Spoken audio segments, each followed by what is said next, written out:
So the date is August 16th, 2002, and flying over a valley in Afghanistan are two A-10 Warthogs. An A-10 is a heavily armored, low-flying, slow aircraft designed to provide ground cover for troops on the ground.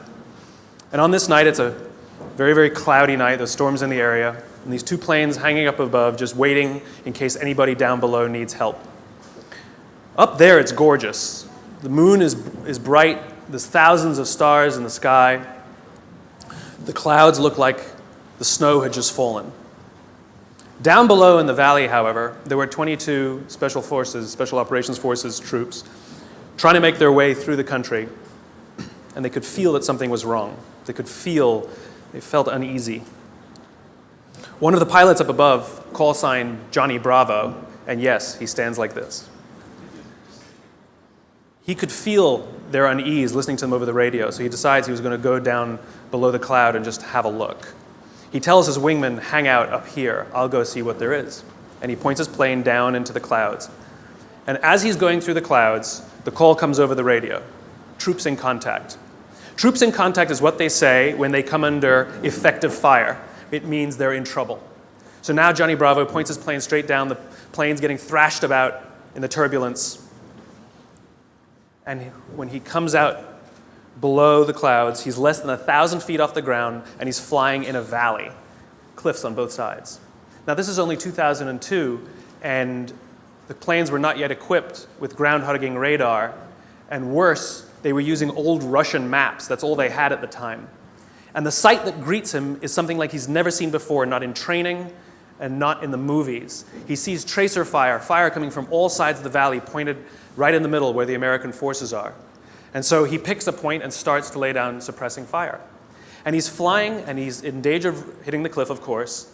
He knows his speed, he knows his distance from the map, and he literally counts out loud while he lays down the suppressing fire. 1, 1,000, 2, 1,000, 3, 1,000, 4, 1,000, 5, 1,000. Pulls hard on the stick, pulls back up into the cloud, comes down around again. 1, 1,000, 2, 1,000, 3, 1,000, 4, 1,000.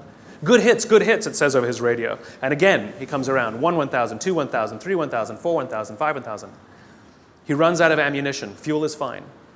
Flies back up to the top of the cloud, tells his wingman, you need to get down there. His wingman isn't sure about the conditions, so the two of them fly back down together. His wingman lays down the suppressing fire, and Johnny Bravo counts as they fly 3 feet apart from each other, wing to wing. 1, 1,000, 2, 1,000, 3, 1,000, 4, 1,000, 5, 1,000, up and around again. 1, 1,000, 2, 1,000, 3, 1,000, 4, 1,000, 5, 1,000. That night, 22 Americans went home alive with 0 casualties. My question is where do people like Johnny Bravo come from? Who are they? Who would risk their lives for others so that they may survive? I asked Johnny Bravo. I asked him, why would you do it? Why would you risk your life so that others may survive? And he gave me the same answer that everybody in his position gives, because they would have done it for me. Now, if you think about it, in the military, they give medals to people who are willing to sacrifice themselves so that others may gain. In business, we give bonuses to people who are willing to sacrifice others so that we may gain. We have it backwards. Wouldn't you like to work in an organization in which you have the absolute confidence and the absolute knowledge that other people that you may or may not know who work in the same organization as you would be willing to sacrifice themselves so that you may survive? And I'm not talking about giving your life. I mean, we don't even like to give up credit, you know? So where do people like Johnny Bravo come from? Well, it's an age-old question. They're not born. They're actually made. If you look at the human animal is like a machine. There are systems inside our bodies that are trying to get us to do things that are in the interest of the survival of the human animal, right? Just like in a business, in a company, if you want people to do something, you offer them some sort of positive or negative incentive to direct the behavior, right? So if you want people to achieve a certain goal, you offer them a bonus if they achieve that goal, and they'll work towards that goal because they want the bonus. It's a very simple system. The human body works exactly the same way. It works exactly the same way. Inside our bodies are chemicals that are trying to get us to do things that are in the best interest of us. If you've ever had a feeling of happiness, pride, joy, love, fulfillment, All of these feelings that we have are chemically produced feelings. And they're produced by 4 chemicals predominantly. These are basically responsible for all of the feelings that I would generically call happiness. They are endorphins, dopamine, serotonin, and oxytocin. EDSO. These 2 chemicals, endorphins and dopamine, I like to call these the selfish chemicals because you don't really need anybody's help to get them, right? Let me tell you a little bit about what they are. Endorphins. Endorphins are designed to do one thing and one thing only. Mask physical pain. That's it. That's what they do. If you're a runner, if you've ever gone and done heavy exercise, you've heard of an endorphin rush or a runner's high. Basically what's happening is when that runner's out there pushing their bodies harder than they've ever pushed before, they feel good. And when they're done with their run, they feel fantastic. And then an hour later, they're in pain for damage they caused their muscles an hour before, right? This is what endorphins are designed to do. They're designed to mask physical pain. The caveman reason for this stuff, because this stuff is all from 50,000 years ago, understand, Homo sapien existed at the same time as other hominid species, and yet we survived and they didn't. What is it about this species that's so good at survival and thriving? Look at the world we've built. It's not just that we're smart. We're certainly not the strongest and we're certainly not the smartest. It's that we're social animals. We have to do things together. We have to look after each other, and we have to work together to ensure that we survive, that we do well. This is how we're designed, right? These chemicals are trying to make that happen. So in these caveman times, 50,000 years ago, Paleolithic era, we had to eat. We're not the strongest, we're not the fastest. But there's one thing that the human animal is made for: endurance. We could track an animal for hours and hours and hours and miles and miles and miles. And if we were tired, we'd keep going. And if we got injured or we had to bring the food back to the cave, we'd continue to do it. And it was so good, it felt so good, that maybe we'd even volunteer to go hunting the next day, just like we get addicted to exercise, right? Oh my God, it was so much fun yesterday. I will totally go hunting tomorrow, right? Good system for the survival of the group. Good system. By the way, the reason laughing feels good is because of endorphins. You're actually convulsing your internal organs, and endorphins are masking the physical pain. I'm sure everybody here has laughed so much that the endorphins eventually run out and you go, stop, stop, it hurts. Endorphins, they feel good. Dopamine. Dopamine is the feeling that you found something you're looking for, or that you accomplished something you set out to accomplish. So you know that feeling you get when you cross something off your to-do list? That's dopamine. Feels awesome. You know when you have a goal to hit and you achieve that goal, you're like, yes! You feel like you've won something, right? That's dopamine. The whole purpose of dopamine is to make sure that we get stuff done, right? The historical reason for dopamine, we would never eat if we only waited until we got hungry, because there's no guarantee that we would find food. So dopamine exists to help us go looking for food. We get dopamine when we eat, which is one of the reasons we like eating. And so when you see something that reminds you of something that feels good, we want to do the behavior that helps us get that feeling, right? So let's say you're out there going for a walk and you see an apple tree in the distance. You get a small hit of dopamine. And then what it does is it focuses us on our goals. And now we start walking towards the apple tree. And as the apple tree starts to get a little bigger, we feel like we're making progress. You get another little shot of dopamine and another little shot of dopamine until you get to the tree and you're like, yes! Okay? This is why we're told you must write down your goals. Your goals must be tangible.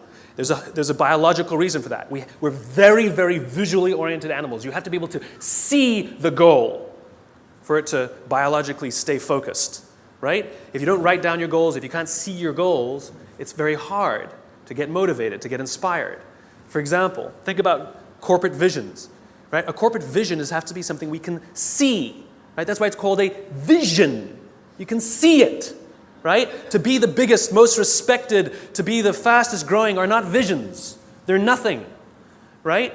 What does that even look like? Respected by whom? Your mother? Yourself? Your friends? Your shareholders? Who knows? What's the metric? Dunno. It's amorphous, doesn't motivate us. Just like I can't tell you, you will get a bonus if you achieve more.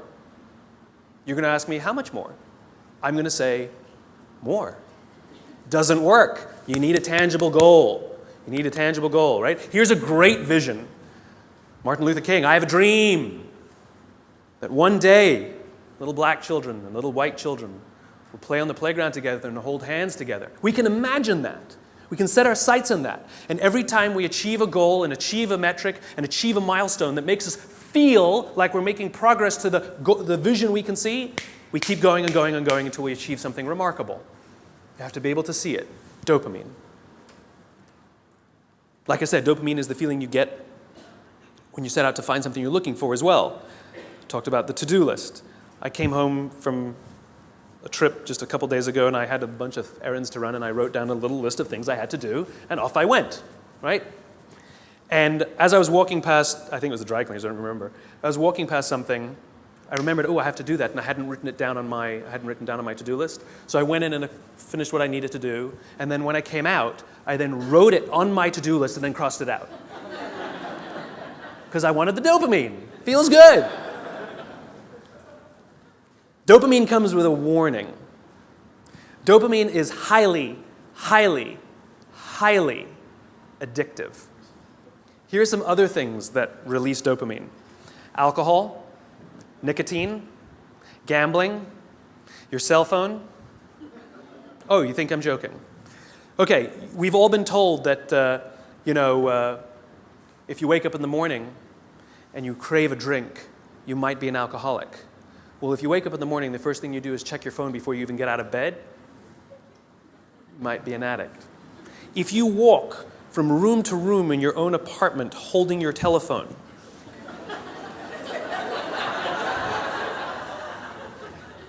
you might be an addict. When you're driving in your car and you get a text and your phone goes beep. We hate email, true. We love the beep, the buzz, the ding. Oh. Right? You'll be there in 10 minutes, and yet you have to look at it right now. You might be an addict. And even if you read it and it says, are you free for dinner next Thursday, and you have to reply immediately, you can't wait the 10 minutes, you might be an addict. And for all you Gen Ys out there who like to think that you're better at multitasking because you grew up with the technology, then why do you keep crashing your cars when you're texting? You're not better at multitasking, you're better at getting distracted. In fact, if you look at the statistics, ADD and ADHD have, diagnoses of ADD and ADHD have risen 66% in the past 10 years. Okay, ADD and ADHD is a frontal lobe disorder, right? Are you telling me out of nowhere 66% of our youth have a frontal lobe problem? Where did that come from? No, it's a misdiagnosis, right? What are the symptoms of a dopamine addiction to technology? Distractibility, inability to get things done, easily distracted, shortness of attention. It's all the same thing, so we misdiagnose things. It's the addictive quality of dopamine. We can also get addicted to performance in our companies when all they do is give us numbers to hit, numbers to hit, numbers to hit, and a bonus you get, and a bonus you get, and a bonus you get. All they're doing is feeding us with dopamine, and we can't help ourselves. All we do is want more, more, more. It's no surprise that the banks destroyed the economy, because one of the things we know about dopamine addict is they will do anything to get another hit, sometimes at the sacrifice of their own resources and their relationships. Ask any alcoholic, gambling addict, or drug addict. Ask them how their relationships are doing and if they've squandered any of their resources. It's an addiction. Dopamine is dangerous if it is unbalanced. It is hugely helpful when in a comfortable and balanced system, but when unbalanced, it's dangerous and it's destructive. You don't need anybody's help to get these. Go for a run, achieve your goals, you'll get dopamine. You'll get endorphins. But you won't have any feeling of fulfillment or love or trust. That's where these come in. These are attempting to manage these. This is what makes our society great. This is where people like Johnny Bravo come from. It's because of these two chemicals that leaders really fulfill their great responsibility. Outside in the world is danger at all times for various reasons. In caveman times, that danger may have been, a saber-toothed tiger. It may have been the weather. It may have been a lack of resources. It may have been, who knows, any number of things. Things that with no conscience are trying to kill you. They want to end your life. And so how do we survive? We work together. And together, we come together in our groups, in our companies, in our tribes, to feel like we belong, to be around people who believe what we believe, so that we may feel safe. When we're surrounded by people who have our best interests in mind and we feel safe, we will organize ourselves and cooperate to face the dangers externally. Don't forget, the outside dangers are a constant. In a modern world, the outside dangers may be your competition that's trying to put you out of business, or at least steal your business. It might be the ebbs and flows of the economy. It might be terrorism. All of these unknowns, all trying to put you out of business, take away your job, take away your livelihood, end it for you. Nothing personal. It's a constant. Inside our organizations, the dangers we face are not a constant. They are a variable. And they are the decisions of leadership as to how safe they make us feel when we go to work. This is the job of leaders. Aesop said it better than I can. There's an Aesop fable about 4 oxen that stand tail to tail. And whenever the lion tries to eat them, no matter what angle from which he attacks, he will always be met with horns. However, due to infighting and disagreements, they separate and they go and graze in different parts of the field. And one by one, the lion picks them off and kills them all.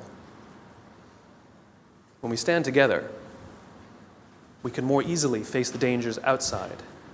When we break up inside our companies, if our leaders don't allow us a space to feel safe inside our own companies, to feel like we belong, then we're forced to exert our own energy to protect ourselves from each other. And, by the way, expose ourselves to greater danger from the outside. If you have to worry about politics, if you have to worry about someone stealing your credit, if you have to worry about your boss not having your back, think about the energy you invest, not in your business, not in the products you're trying to develop, not in your work, not in how great you're producing, not in your creativity, but in just keeping yourself feeling safe. This is destructive. The responsibility of leadership is 2 things. 1, to determine who gets in and who doesn't get in. This is what it means to start with why. What are our values? What are our beliefs? Who can we allow in? Second thing is to decide how big this is. How big do we make the circle of safety? How big do we make the circle of belonging? Do we keep it around just our C-level executives and call it an inner circle and allow others to try and fend for themselves and maybe try and get into our inner circle? Or do we extend it to the outermost edges of the organization? Great leaders extend the circle of safety, the circle of belonging, out to the outermost edges, so the most junior person feels like they belong, feels safe, feels like they have top cover from somebody like Johnny Bravo. That's what these other 2 chemicals are trying to do. Serotonin is the leadership chemical, is responsible for feelings of pride and status. This is why public recognition is very important. We are social animals, and we need the recognition of others. This is why we have the Oscars, and this is why we have public awards events. This is why we have commencement for graduation. I mean, think about it. What does it really take to get to graduate college? You need to pay your bills, fulfill the minimum requirements, and collect enough credits. That's it, right? It's a formula. You could get an email that says, congratulations, you fulfilled all the requirements for graduation. Enclosed, please print out the PDF of your diploma. P.S. magna cum laude, right? Wouldn't feel so good, right? So instead, we have a big ceremony to recognize the accomplishment. And in the audience, we put our family and our friends and our teachers, all of those in our tribe who've supported us and watched our backs as we've made it through. And then we show up on that day, and we go up on that stage, and we take our diploma. It feels great. We feel our status rise. We feel our pride go up. And by the way, when you have serotonin in your veins, your confidence goes up also. And here's the best part about serotonin. At the exact moment that you took your diploma and you felt that surge of serotonin go through your body, at the exact moment, your parents sitting in the audience also got a surge of serotonin and also felt an intense pride watching you graduate. And this is what serotonin is trying to do. It is trying to reinforce the relationship between parent and child, boss and employee, coach and player, the caregiver and the one who is grateful for the support they are given. And think about it. Think of the speeches that we give. If you give an award to somebody, what do they say? I couldn't have done it. I thank God. I thank my parents. I thank my coach. We thank the person who we believe was looking out for us. We could not have done this without them, we say. And they look at us and they say, I'm so proud of you. And we work to make them proud. Great teams don't want to win the trophy. Great teams want to win one for the coach. They want to make the coach proud. We want to make our parents proud. And it raises our status, and it raises our confidence, and it feels good, and we in turn will look after others so that they may accomplish the same. This is what serotonin is trying desperately to do. The problem is you can trick serotonin. We live in a materialist society, so we judge status very often in our country based on how much money you make, right? So any conspicuous display of wealth raises your status. This is why they put the logos on the outside. No good on the inside, nobody can see them. We want the red line of our Prada glasses. How good, you own a pair of designer shoes, how good does it feel to put on your Gucci shoes? Oh my God, it feels so good. You walk out and you feel $1 million. You can actually feel your confidence rise when you put on the stuff, right? Because it's showing this display of status. It feels great. The problem is there was no real relationship that was reinforced because of it. You tricked the system. That's why we keep trying to accomplish things and accumulate more and more material goods, and yet we never feel successful because there was no relationship. We tricked it. We gamed it. Serotonin is the leadership chemical. The reason I call it the leadership chemical is a historical reason, a very simple historical reason. We had a very practical problem as our animal was developing, as the Homo sapien was developing. We lived in communities of about 100 and 150 people. And there's a very practical issue, which is if we're hungry and somebody brings back food and drop a carcass on the floor, we're all going to rush in to eat. And if you're lucky enough to be built like a linebacker, you will elbow your way to the front. And if you're the artistic one of the family, you get the elbow in the face. Not a good system to keep the whole tribe alive, and definitely not a good system for cooperation. Because remember, the value of group living means that if I trust you and you trust me, I can fall asleep at night and trust that you will alert me to danger. If I don't trust you, I can't go to sleep at night. It's the same in our companies. If we trust each other, we will turn our backs, we will take risks, we will innovate, we will do things that will change the course of our world. If I don't trust you, I can't do that. I can't do that. There's value in group living and group working. And so if you got an elbow in the face that afternoon, odds are very high that you're not going to wake the guy who punched you if danger's there. You're just not going to do it. Bad system. And so we evolved into hierarchical animals. We're constantly assessing and judging each other, constantly arranging ourselves. Who's the alpha? Who's the dominant? Who's the one who sort of is the more dominant personality or dominant talent in the room? In caveman times, it might have been physical muscle. In a creative industry, it might be talent. In the military, it might be courage. There's no standard by which we judge alphas. It's relative to the industries we're in. And it's relative to us as well. If you've ever met someone and you were nervous while you were meeting them, you're not the alpha. We've all had the experience where we're meeting somebody and we can sense that they're nervous meeting us. You're the alpha. I'll tell you a little aside that's kind of funny. You know when women all live together, their menstrual cycles align, right? Assuming they're not on the pill, then it doesn't work, right? But if they're not on the pill, all the menstrual cycles go together on the same schedule. It's not arbitrary. They always align with the alpha female's schedule. And the reason is because when a woman is in her menstrual cycle, she can't bear children. And so in evolutionary terms, you want the alpha male and the alpha female to do it so you can have alpha children, right? Nice, strong, strapping kids are going to survive. But if she's off the market, that produces competition. So Mother Nature has created a very clever way that when she's off the market, everyone's off the market.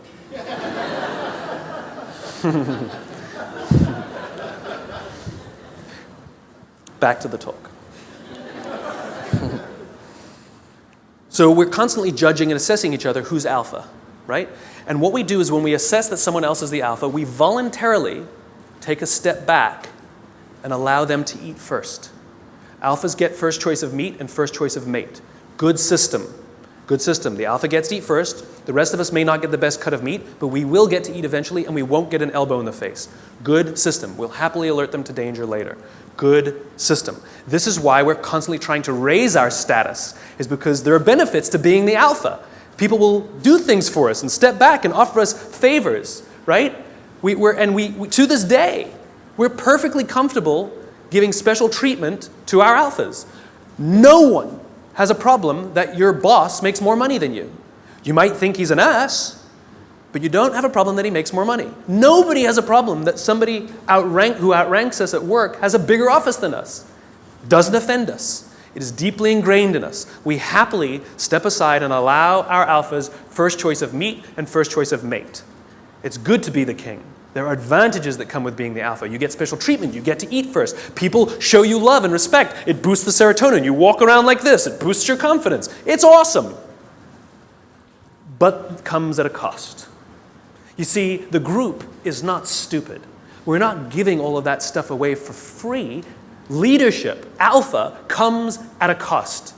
You see, we expect that when danger threatens us from the outside, that the person who's actually stronger, the person who's better fed, and the person who is actually teeming with serotonin and actually has higher confidence than the rest of us, we expect them to run towards the danger to protect us. This is what it means to be a leader. The cost of leadership is self-interest. If you're not willing to give up your perks when it matters, then you probably shouldn't get promoted. You might be an authority, but you will not be a leader. Leadership comes at a cost. You don't get to do less work when you get more senior. You have to do more work. And the more work you have to do is put yourself at risk to look after others. That is the anthropological definition of what a leader is. This is why we're so offended by these banker boys who pay themselves astronomical salaries. It has nothing to do with the number. It has to do with the fact that they have violated a deep-seated social contract. We know that they made all of that money and allowed their people to be sacrificed. In fact, they may have sacrificed their people for the money. If I told you we're going to give $150 million to Nelson Mandela, would anyone have a problem with that? Nope. $250 million to Mother Teresa. Got an issue with it? Nope. It's not the number. It's not the amount of money they make. It's that we are deeply and viscerally offended that we know that we allowed them to have this alpha position and they did not fulfill their responsibility of the alpha. They're supposed to sacrifice themselves for us. Never sacrifice us for themselves. This is why we're angry and offended and don't trust them. They fail.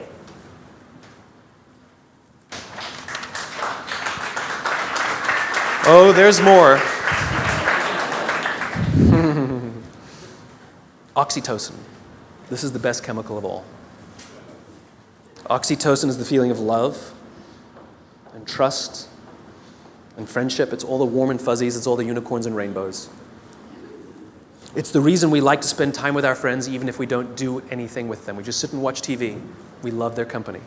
I promise you, nearly every single person sitting in this room today chose the person they're sitting next to. You're not sitting next to a stranger. You're sitting next to somebody you met, came with, or kind of know a little bit. Why? Because it makes you feel safer, doesn't it? If you got up and went and sat next to strangers, wouldn't feel so good. That's the feeling of oxytocin. Oxytocin is that intense feeling of safety that someone's got your back. There are multiple ways you can get oxytocin. One way to get it is physical contact. Hugging feels wonderful. Right? When women give birth to children, huge surge of oxytocin in their body. This is what's responsible for the mother-parent, the mother-child bond. Right? It's all that oxytocin in the system. This is why shaking hands matters. Imagine you're doing a deal with someone and you're ready to sign the contract and you say, I'm so excited to do business with you. And they go, I don't need to shake, let's sign the contract, I'm also excited to do business with you. And you go, great, well let's shake on it then. They go, no, I agree to all the terms, let's get this deal done, I can't wait to work with you. You might get everything you want in the contract, but business, relationships are not rational. They're about feeling safe, they're about feeling we belong, it's human. And one of the ways we want to know that that relationship is solidified is with physical touch. Their simple refusal to touch you, to exchange that oxytocin, means one of two things will happen. You will either completely scuttle the deal or you will go into it nervous. Human bonds matter. Another way you can get oxytocin is through acts of human generosity. An act of human generosity is defined as giving of your time and energy and expecting nothing in return. Money doesn't work, sorry. If I told you that this morning I gave $1,000 to charity, what would you think of me? You'd be like, Good for you. What, do you want a medal? But if I told you that last Saturday I gave up my day and I went and painted schools in the inner city, then what would you think? You'd be like, nice, cool, I should do more, right? The value of my labor, much less than $1,000, could have hired many more people for $1,000 to go paint schools in the inner city. But you see, as human beings, we put a premium on time because it is an equal commodity and it is a non-redeemable commodity. You spend money, you make money. You spend time, you'll never get it back. Some of you are sitting in this room right now saying, I will never get this time back. I got nothing for you. So we put a premium on people who give us their time and energy. A leader who says to you, I'll pay for something for you, is not a leader. A leader who comes and sits down next to you and says, how can I help you, is a leader. I was talking to some oil executives, and they were trying to convince me that they really care about how fulfilled and how happy their employees are at work, to which I said, no, you don't. And they said, no, we do. And I said, no, you don't. And they said, yeah, we do. You see how this went. And I said, I bet you hired some high-priced consultancy to come and do a web survey about whether people like their jobs or not. And they said, well, we didn't hire a consultancy. I said, okay, so it's kind of like sending your son an email, right? Dear son, your mother and I care that you feel like a valuable part of this family. Please tell us candidly what we can do better so that you feel like you belong here because we really love you. Love, Dad.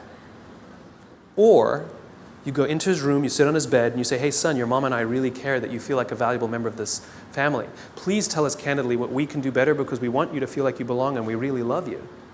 Same words, same intention, same desire. The difference is one you gave time and energy and the other one you didn't. This is the problem with email. It's too easy. It's too easy. There's no time and energy expended. It's too easy. Don't feel anything. If I come to your house for dinner and you make me a lovely dinner, the next day I send you a very nice thank you email, what a wonderful host you are. Or 3 days later, you receive a handwritten note from me with the exact same words that were written in the email. Which one makes you feel better? Handwritten note. The sentiment was the same, the words were the same. The difference is one took a little more time and a little more energy. Leaders are the ones who give us their time and give us their energy, not the ones who give us their money. It doesn't count, it doesn't work, just biologically doesn't work. This is how you get oxytocin, doing nice things for people that require that you sacrifice a little bit of time, a little bit of energy, something you will never get back. And if you expect something in return, then you weren't really giving in the first place. You take someone out for dinner because you want them to hire you, you're not really taking them out for dinner. You want something in return. It's just a protracted transaction. It's not relationship building. It's nonsense. I was walking down the streets of New York, true story, and the guy in front of me, his backpack opened and a bunch of paper spilled out on the street. Didn't think much of it. I bent down, gathered the papers up, handed them back to him, and pointed out that his bag had opened. I did a small act of generosity for somebody. I got a small burst of oxytocin. I felt good. Also, the person on the receiving end of the act of generosity feels good. They get a shot of oxytocin. He felt good. He says thanks. I get to the end of the block, and I'm standing waiting to cross the street. And a guy who also happens to be standing waiting to cross the street turns around, true story, turns around and says to me, I saw what you did back there. That was really cool. As it turns out, witnessing acts of human generosity release oxytocin. Remember, our bodies are trying to get us to repeat behaviors that are in our best interest, and it's making us feel good when we see or do acts of human generosity so that we will do them. In fact, the more oxytocin you have in your body, the more generous you actually become. In other words, the more you do, the more you want to do. It gets better than that. Lots of oxytocin in your body inhibits addiction. It makes it very difficult to get addicted to something when you have lots of oxytocin in your body. It actually inhibits addiction. It boosts your immune system. It makes you healthier. That's why happy people live longer. It's why couples live longer. Oxytocin, it actually is good for us. It increases our ability to solve problems. It increases our creativity. It's really good for us, and it's not addictive. It just feels great. It takes time to build up, though. You know, if I went on a date with a girl the other day, it was a first date, we totally got along great, we're going to get married. Why are you laughing? That's my social life. The reason you laugh is because you inherently know that I cannot form a bond of trust strong enough to get married in 7 days. You know that. Why don't you go on a couple more dates? Right? Inherently you know that. Right? But if I told you that I've been dating somebody for 7 years and we're not married yet, what do you say? What's wrong? In other words, we know that that bond of trust takes more than 7 days and less than 7 years. Don't know how long it takes, though. So when you start a new job and you're really excited to work there and they're really excited to have you, don't quite feel like you belong. You don't quite feel like you're trusted yet, right? Even though you were really excited and they're really excited, it takes time. And you have to do little acts of generosity and make little sacrifices, do little things for people. Not big risks, small risks. It's like dating. You know, you don't start by buying them a diamond. You start by taking them for lunch, buying them a drink, you know? Little bits. Then they take you out, or you take them out again. You do something a little bigger. Then you do that in a movie. Then they come over, and then you buy them flowers, and then you say, I love you. And one day you wake up in the morning, it's like you press this belief button. You just, I'm in love. I don't know when it happened. It just clicks, and you feel like you belong. Same thing at work. Same thing at work. It just clicks, and you feel like you belong because you got enough oxytocin built up in your system. We don't allow this to happen. We're too busy sending emails. We're too busy sending emails. The next time you want to tell somebody something, email is fantastic for the exchange of information, right? It's fantastic. Here's the report you wanted. The meeting's at 4 o'clock. Fantastic. What did you think of my idea? Do not reply on an email. That's an emotional question. Email is a rational tool. You get up from your desk. You walk the 30 feet. And you say, wanted to tell you what I thought of your idea. And I promise you, not only will that information be better received, but you will start to create relationship because oxytocin starts to get released. If you can't get up and walk 30 feet, pick up the telephone. I've done it. It's an amazing thing. You pick up the phone and you go, hey. They're like, hey, what's the matter? They're like, no, I'm just replying to your email. Wanted to tell you what I thought. What? And people who tell me, but I need a paper trail. Have the conversation, hang up and say, just to confirm what we talked about, boom, there's your paper trail. The reason we get so many emails is because we reply to them all. And 12 emails are sent, and then somebody misunderstands something, and somebody gets angry, and then you have to pick up the phone and deal with it anyway. Do it at the beginning. Quicker, easier, better. Biology. Give your time and give your energy. And this is why leadership is really difficult, because you can't give it to everyone because you don't have enough to give to everyone. You just can't. You have to make sure that you can trust others, to trust others, to trust others, to trust others. And this is what happens in this circle of belonging, in the circle of safety. This is what effective bureaucracy is, which is, as the CEO, as the leader, or whatever your job is, you have one responsibility and one responsibility only, which is to make sure the people you know that you have physical contact with, you know their names, are confident and feel looked after, and encourage them to do the same for the ones who work beneath them, who work beneath them, who work beneath them. And when this group of people really feel safe, then they will invite in the customer to also feel safe. They will talk to these people as if they are human. I actually flew on an airline recently, and I was appalled at how I was treated. It was disgusting. It was like cattle, right? And I said something. I said, why do you treat people like cattle? And she literally said to me, I'm sorry, sir, I have to do it or I'll lose my job. What did she tell me? My organization that I work for doesn't make me feel safe. I don't feel like I belong. So I'm going to treat you like dirt to protect myself. As opposed to somebody who feels safe and says, sir, I will do everything in my power to make sure that you feel happy and good because I'm not worried. That's called a highly effective organization. There's one more chemical I haven't told you about. The big C. Cortisol. Cortisol is the feeling of stress and the feeling of anxiety. We share these chemicals with all the social mammals.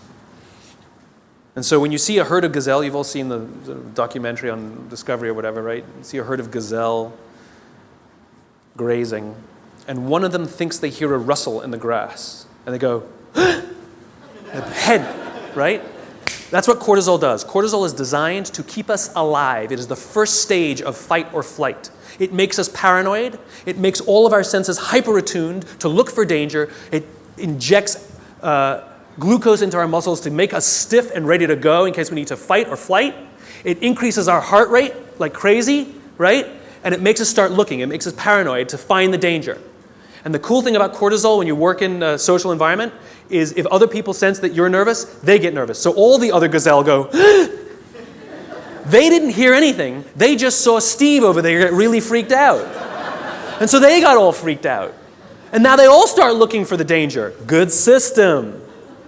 And one of them, who didn't even hear the initial rustle in the grass, sees the lion, runs, they all live another day. Good system. So that when we go to work and somebody says, I think there's going to be layoffs, all of us are like, what do you mean? Wait, we're all paranoid now. We're all freaked. I shouldn't have talked in that meeting. We start to get crazy. We start to get paranoid. Our hearts start to race. That's what cortisol does. It's trying to keep us alive. You wake up in the middle of the night, you hear a bump in the middle of the night. What's the first thing you do? You wake the person next to you. And then what do? They go, And if there's nothing there, you go and trust your eyes, right? You go looking for it. We're visual animals, right? If there's nothing there, you go like this. Cortisol leaves our body, and we relax, and our heart rate goes back down. Cortisol, to get all of that extra energy, to make us paranoid, to make us self-interested, it needs to shut down non-essential systems because it has to get it from somewhere, right? So it shuts off things like growth. You don't need your fingernails to grow at that moment. It shuts it off. The other thing it shuts off is our immune system. Don't need it in that moment. The problem is you're not supposed to have cortisol in your system all the time. You're supposed to have it in and then gone. And when we go to work in a place that doesn't make us feel like we belong, that doesn't make us feel safe when we're at work, guess what? We got little bits of cortisol dripping in our body. Drip, drip, drip, drip. Makes us paranoid. Drip. I know my boss hates me. I know he hates me. He hates all my ideas. I know it. Drip, drip. It makes us self-interested. One of the things cortisol does, it inhibits the release of oxytocin. Biologically, if you work in a high-stress environment where you don't feel safe, you are biologically less empathetic and less generous. We don't care about each other because we're too busy trying to protect ourselves. Drip, drip, drip. Our immune systems are now compromised. Drip, drip, drip. We live in a country with some of the best medical education in the world, some of the best medical systems in the world, some of the best doctors in the world, some of the best hospitals in the world, some of the best medicines in the world. Please explain to me why diabetes is on the rise, heart disease is on the rise, some cancers are on the rise. It ain't partially hydrogenated oils. Our jobs are killing us. And the people who are responsible are the leaders. And we also know that parents who come home stressed out, their kids learn that this is what work is. That work is something that makes you short-tempered and unhappy. And so they expect it as they grow older. Worse, we know that parents who come home upset and angry, it has such a negative impact on their children that there's some studies that show that they might actually become bullies because of their unhappy parents who hate their jobs and have excessive amounts of stress. Our companies are literally killing us. So what are you going to do about it? What are you going to do about it? Leadership is not a rank. Leadership is not a position. Leadership is a decision. Leadership is a choice. It has nothing to do with your position in the organization. If you decide to look after the person to the left of you and look after the person to the right of you, you have become a leader. You've seen the movie 300, right? The Spartans, the greatest fighting force of all time. You want to know one of the things that made the Spartans great? Wasn't their muscles, wasn't their spears. It was their shields. They stood shield to shield, and the phalanx was strong because those shields were big. And they were told when they were young children, you either bring your shield home or you come home on your shield. The punishment for losing your shield was tremendous in battle. Because if you lost your shield, that means you cannot protect the person to the left of you and the person to the right of you, and you have destroyed the phalanx. It's the shield that matters, not the spear. Not the spear. It's your willingness to sacrifice yourself, not your life, maybe your credit, maybe your little time, maybe a little energy, maybe your time, maybe getting up from your desk and talking to somebody for 30 minutes instead of sending a 3-minute email. It's your willingness to sacrifice for someone, to hold that shield up so that they feel safe, that makes you a leader. And you want to know how you beat a dopamine addiction? If you're worried that you're addicted to performance and all those dopamine things? Alcoholics Anonymous has been highly effective for decades, 80-something years. We all know the first step of the 12 steps. We joke about it, right? Admit you have a problem. Do you know the 12th step? Don't say, it's supposed to be anonymous. I'll tell you what the 12th step is.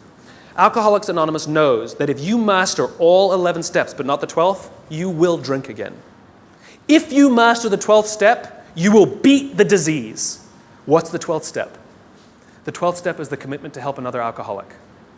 Service. Service to another. Oxytocin wins. Serotonin wins. The more we look after each other, the safer we feel, the more we feel like we belong, and the more we will work together to confront the dangers outside. Do this for others, and others will become Johnny Bravo. Thanks very much.